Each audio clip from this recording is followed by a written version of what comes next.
Okay, so today we're going to continue with another very important part of your chemical bonding chapter, that is octet rule.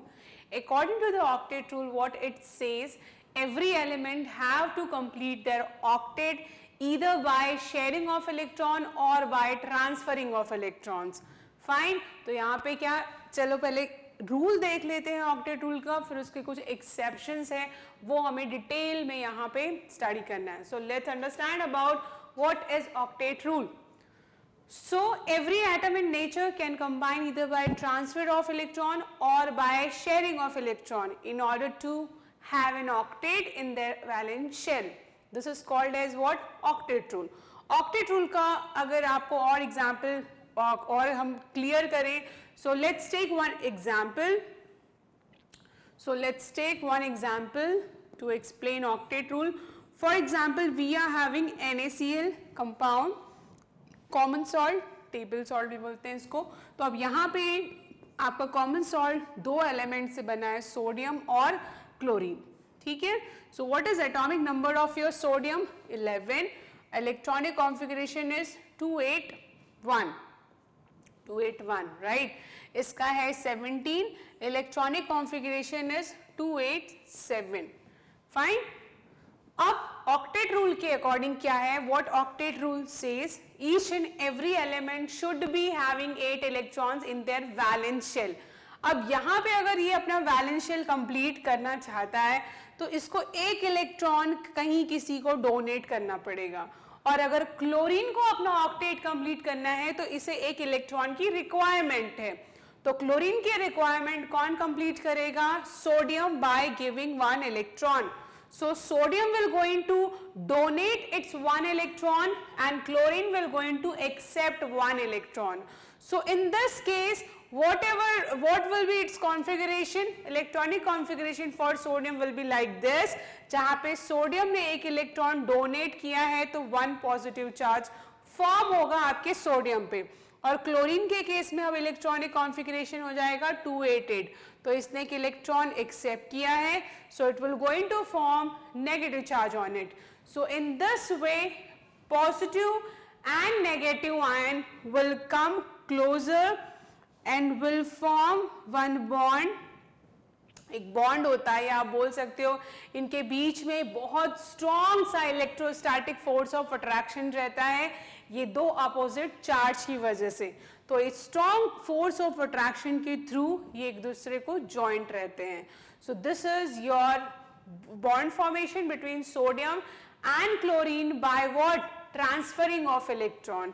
जहां पे एक ने electron transfer, एक ने electron donate किया है तो एक ने इलेक्ट्रॉन एक्सेप्ट किया है. Okay, so this is transferring of electron. Now let's see the case of sharing of electron also. So sharing of electron के लिए भी आप एक एग्जाम्पल ले सकते हो. So let's take one example for sharing of electron. For example chlorine molecule. So chlorine जो कि गैसियस फॉर्म में रहता है, ये कैसे फॉर्म होगा? क्लोरीन का हमने अभी देखा atomic number is 17. So in its outermost shell there will be 7 electron. So here we are having 7 electron in its outermost shell. अब यहाँ पे दोनों इलेक्ट्रॉन, दोनों क्लोरीन को एक एक इलेक्ट्रॉन की रिक्वायरमेंट है ऑक्टेट कंप्लीट करने के लिए. तो यहाँ पे इलेक्ट्रॉन अगर इसने इसको दिया तो इसके पास शॉर्टेज हो जाएगी, अगर इसने इसको एक इलेक्ट्रॉन दिया तो उसके पास शॉर्टेज हो जाएगी. तो इस केस में दोनों इलेक्ट्रॉन की शेयरिंग करते हैं और शेयरिंग के थ्रू दोनों ऑक्टेट कंप्लीट करते हैं. Right, so this is the sharing of electron. Sharing of electron से कोवैलेंट बॉन्ड फॉर्म होता है और ट्रांसफरिंग ऑफ इलेक्ट्रॉन से इलेक्ट्रोवैलेंट बॉन्ड या आयनिक बॉन्ड का फॉर्मेशन होता है. That two thing will going to see in detail. Fine, so this is all about your octet rule, जहां पे हर एक एलिमेंट को ट्रांसफरिंग ऑफ इलेक्ट्रॉन या शेयरिंग ऑफ इलेक्ट्रॉन्स के थ्रू अपना ऑक्टेट कंप्लीट करना होता है. Fine, so this is octet rule. But octet rule ऐसे भी बहुत सारे कंपाउंड हैं जो ऑक्टेट रूल को फॉलो नहीं करते. तो यहाँ पे कुछ एक्सेप्शंस देखते हैं हम ऑक्टेट रूल का. So let's focus on the exception. First exception is showing by your hydrogen element, which is the first element of your periodic table. अब हाइड्रोजन जो है उसका तो एटॉमिक नंबर ही 1 है. फाइन। तो हाइड्रोजन का 1 एटॉमिक नंबर है तो वो ऑक्टेट कैसे कंप्लीट करेगा? इस केस में उसको कहीं से भी एक इलेक्ट्रॉन एक्स्ट्रा मिलता है तो वो डुप्लेट तक पहुंच पाता है, डुप्लेट। तो ऑक्टेट का तो वैसे भी number of shell in your hydrogen case is only 1 और यहाँ पे ये डुप्लेट कंप्लीट कर पाता है, ऑक्टेट तक नहीं जा पाता। तो ये ऑक्टेट रूल आपका फॉलो नहीं करता है। ऐसे बहुत सारे एलिमेंट है like helium, helium is also not following octet, lithium. So these few elements are not able to form octet, they are completing their duplet. So यहाँ पे ये first exceptions है जहाँ पे कुछ ऐसे भी compound हैं जो octet नहीं complete कर पा रहे हैं. So this is the exception of your octet rule. Now let's move to the next exception. Next exception में क्या है, कुछ ऐसे भी कंपाउंड एग्जिस्ट होते हैं, ठीक है, कुछ ऐसे भी compound, for example boron trifluoride, aluminium trichloride, जिनका सेंट्रल एटम का ऑक्टेट कंप्लीट नहीं होता है फिर भी वो कंपाउंड फॉर्म कर रहे हैं। जैसे कि एग्जांपल ले लें हम लोग अपने एल्यूमिनियम ट्राइक्लोराइड का। सो एल्यूमिनियम का atomic number is 13, electronic configuration is 283, outer most shell में देयर इज 3 इलेक्ट्रॉन्स और इसने 3 क्लोरीन के साथ बॉन्ड फॉर्म किया है। सो Cl, Cl and Cl, each chlorine is donating 1 electrons for the sharing. So here you can see in the outermost shell of your aluminium only 6 electrons are present, जबकि octet complete करना होता है हर एक element को। तो यहाँ पे aluminium का ऑक्टेट नहीं कंप्लीट है, यहाँ पे सिर्फ 6 इलेक्ट्रॉन है उसके वैलेंस शेल में। इस टाइप के एलिमेंट्स या इस टाइप के कंपाउंड को हम बोलते हैं इनकम्प्लीट ऑक्टेट, या this is called as what, Lewis acid.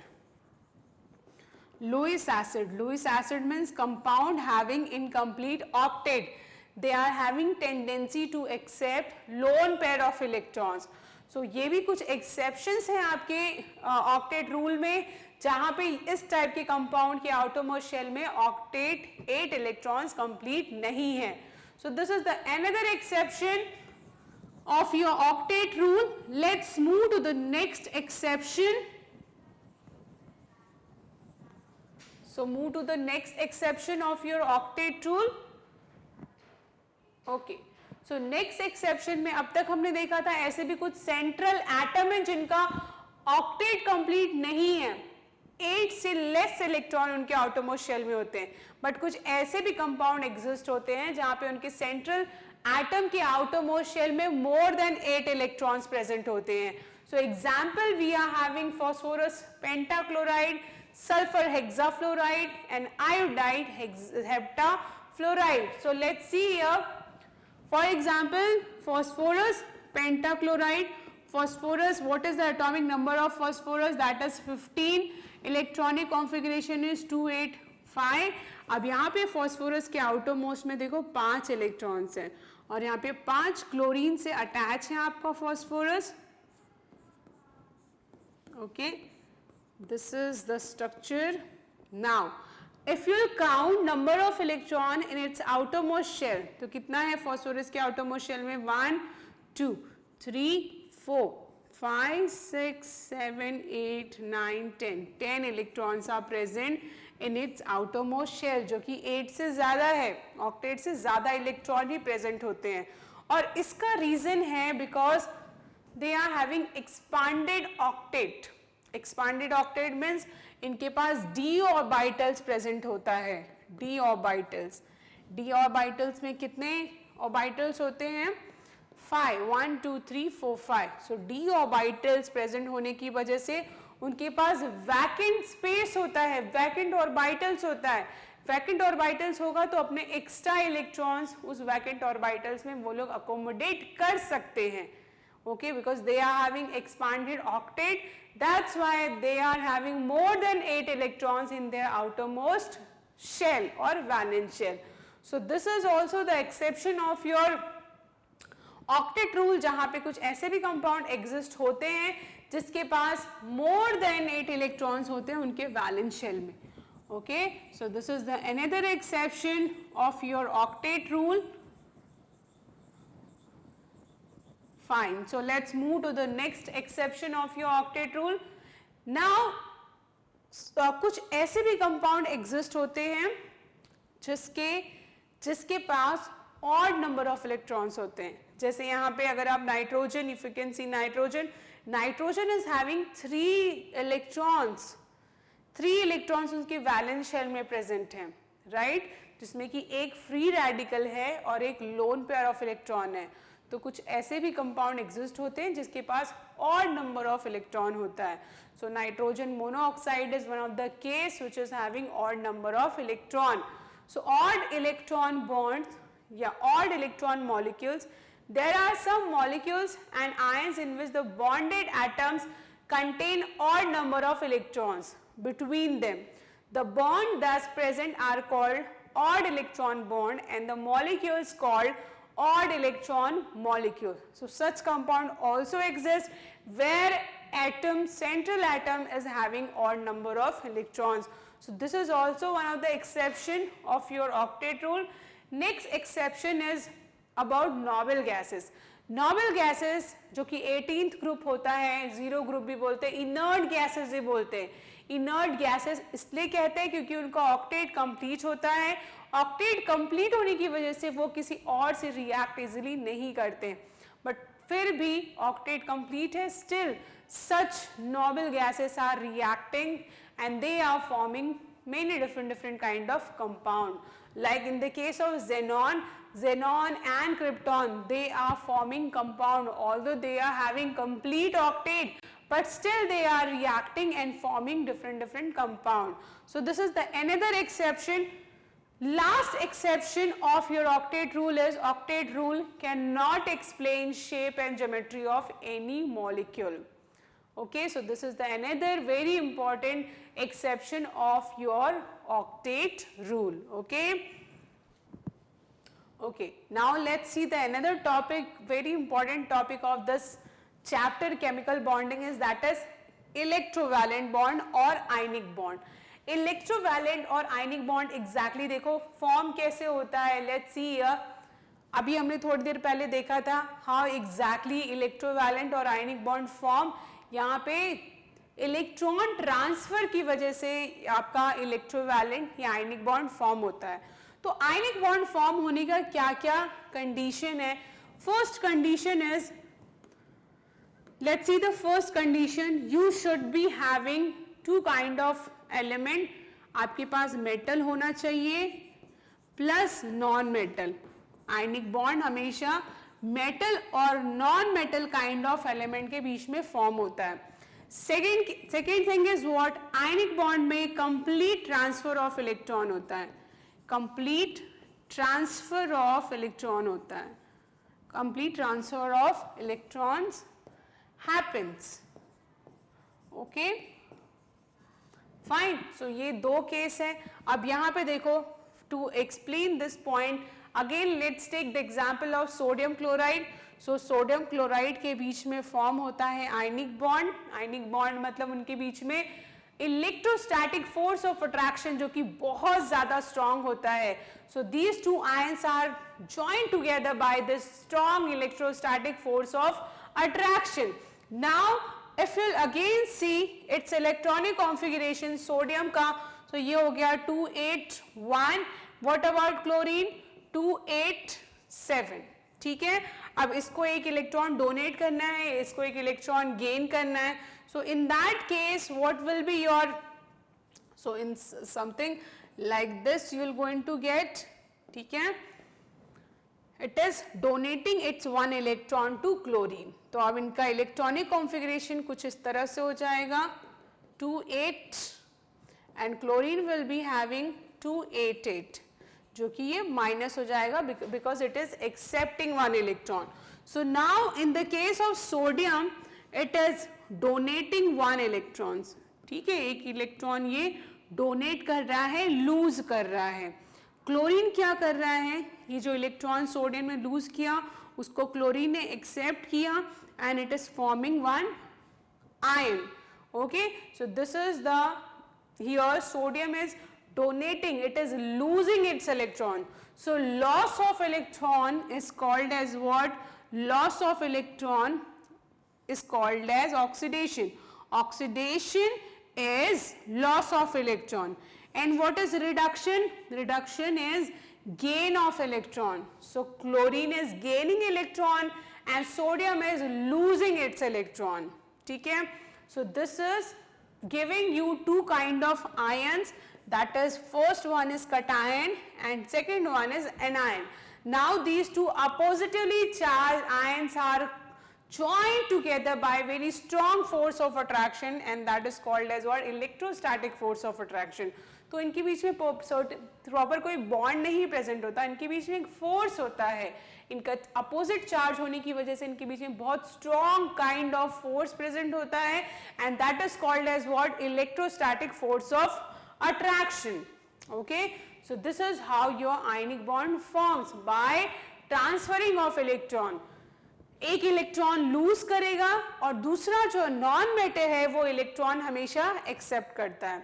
So metal always it will going to donate its electron and non-metal will always going to accept that electron. Okay, so this is all about your ionic bond formation. Ionic bond को हम electrovalent bond भी इसलिए कहते हैं क्योंकि उनके बीच में electrostatic force of attraction होता है और ये इलेक्ट्रोस्टैटिक फोर्स ऑफ अट्रैक्शन बहुत ही ज़्यादा स्ट्रॉन्ग होता है, बहुत ज़्यादा स्ट्रॉन्ग होता है. आयनिक बॉन्ड कोवैलेंट और अदर बॉन्ड के कंपेयर में बहुत ही ज़्यादा स्ट्रॉन्ग होता है. So let's see about ionic bond. Formation of ionic bond will primarily depend upon the ease of ionic bond formation, the ease with which atom loses its electron to form a cation and the ease with which an atom gain electron to form an anion. Okay, ease with which these ions combine and arrange themselves in a crystal lattice. अब यहाँ पे दो type के हमने बताए element participate करते हैं आपके इलेक्ट्रोवैलेंट बॉन्ड फॉर्मेशन में, metal and non metal. Okay, non metal. So metals are having tendency to lose electron and they are having tendency to gain electron. Okay, तो यहाँ पे इलेक्ट्रॉन मेटल से हमें निकालना होता है और यहाँ पे इलेक्ट्रॉन नॉन मेटल के केस में गेन होता है. ओके, तो this is all about your ionic bond or electrovalent bond. Now very important part about ionic bond and electrovalent bond is which kind of, which energy terms are involved in the formation of ionic bond. So we have seen metals and non-metals are involving, metals and non-metals are involving. ठीक है, और ये metal और non metal जब combine होते हैं तब इनके बीच में फॉर्म होता है आयनिक बॉन्ड. अब यहाँ पे एक मेटल ले लेते हैं, for example sodium. It is sodium, what sodium is exactly doing? It is sodium is donating its 1 electron. ठीक है, तो सोडियम ने अपना 1 इलेक्ट्रॉन डोनेट किया और कैटायन फॉर्म कर दिया. ठीक है, अब सोडियम के केस में अगर आप इसका स्ट्रक्चर देखोगे, सो this is about your sodium. इसके आउटरमोस्ट शेल में 8 इलेक्ट्रॉन्स आउटरमोस्ट शेल. अगर आप दिस इज फर्स्ट में 2 है, सेकंड में 8 है और लास्ट वाले में 1 इलेक्ट्रॉन है.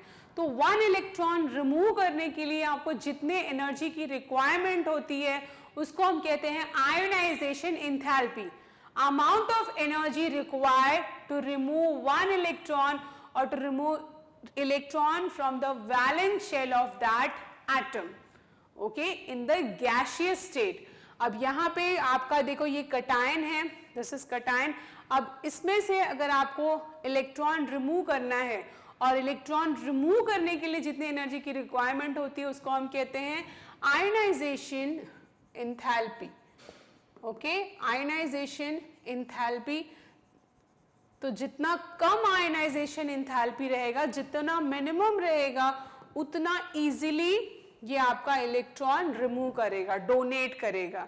Okay, so ionisation enthalpy involved in the formation of ionic bond. In the case of metal, metal से इलेक्ट्रॉन रिमूव करने के लिए जितनी एनर्जी की रिक्वायरमेंट होती है उसको हम कहते हैं ionization enthalpy.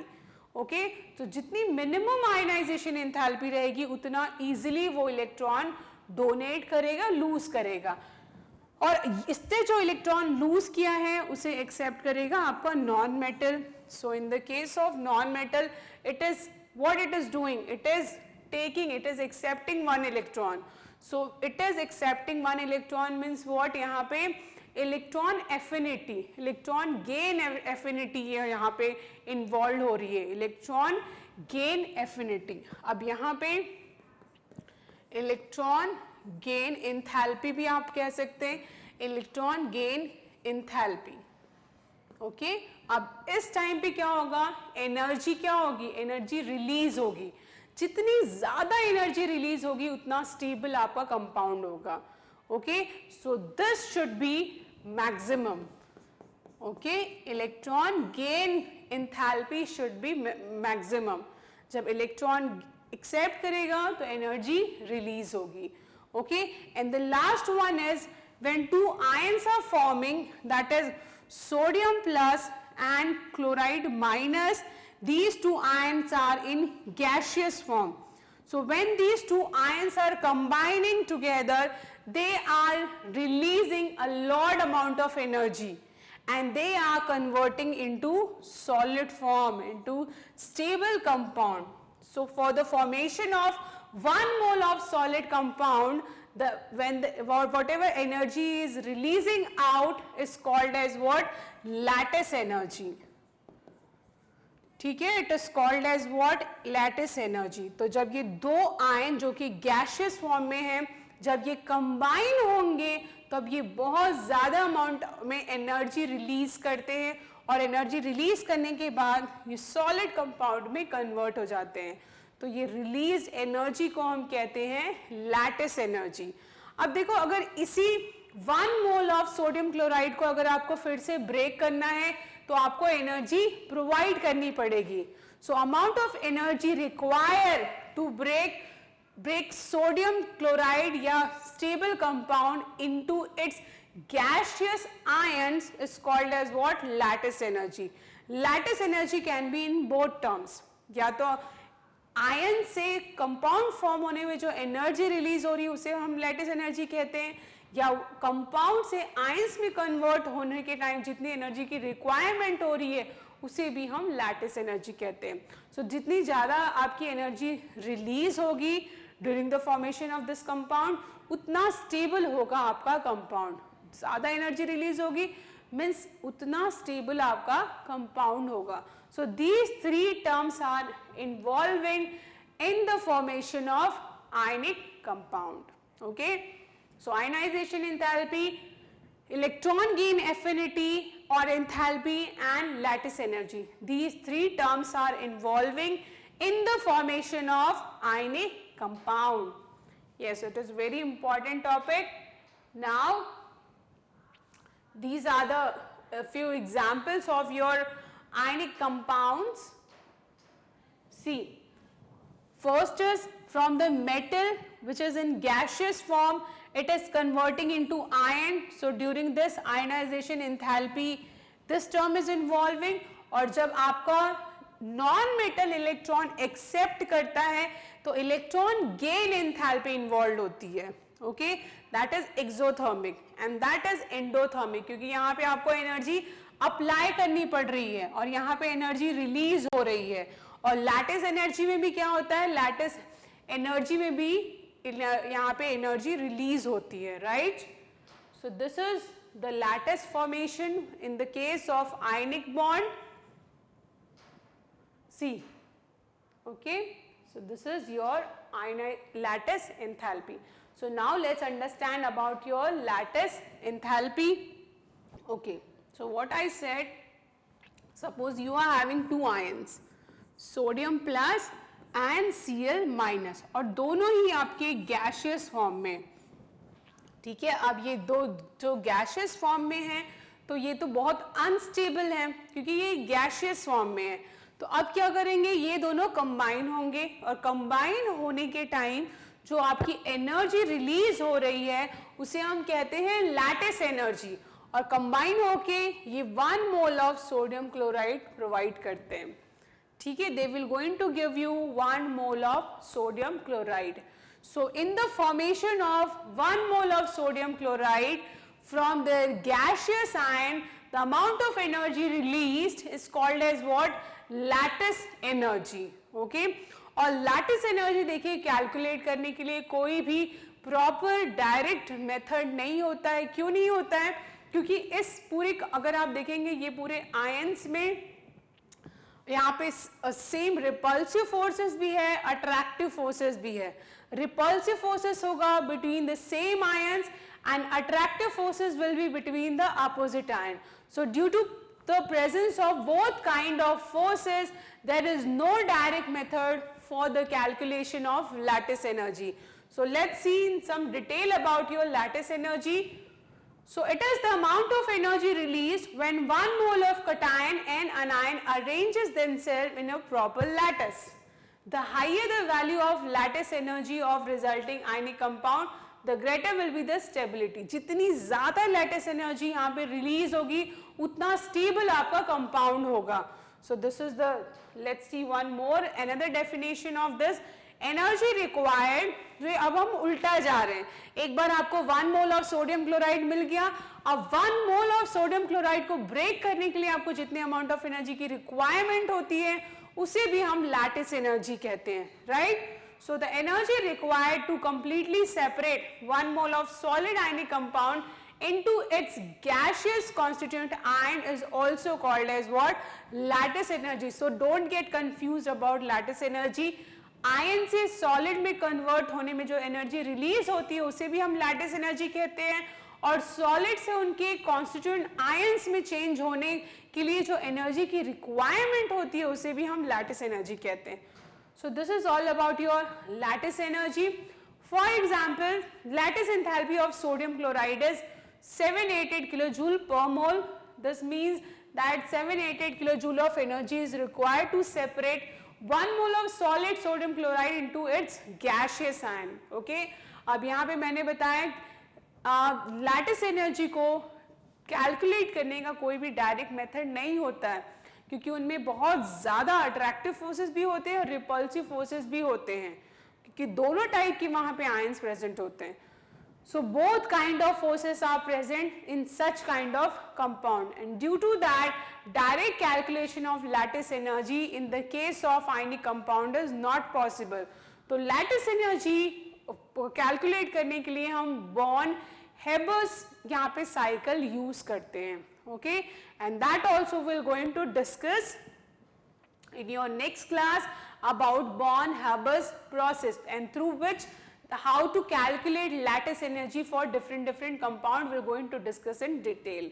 Okay, thank you so much.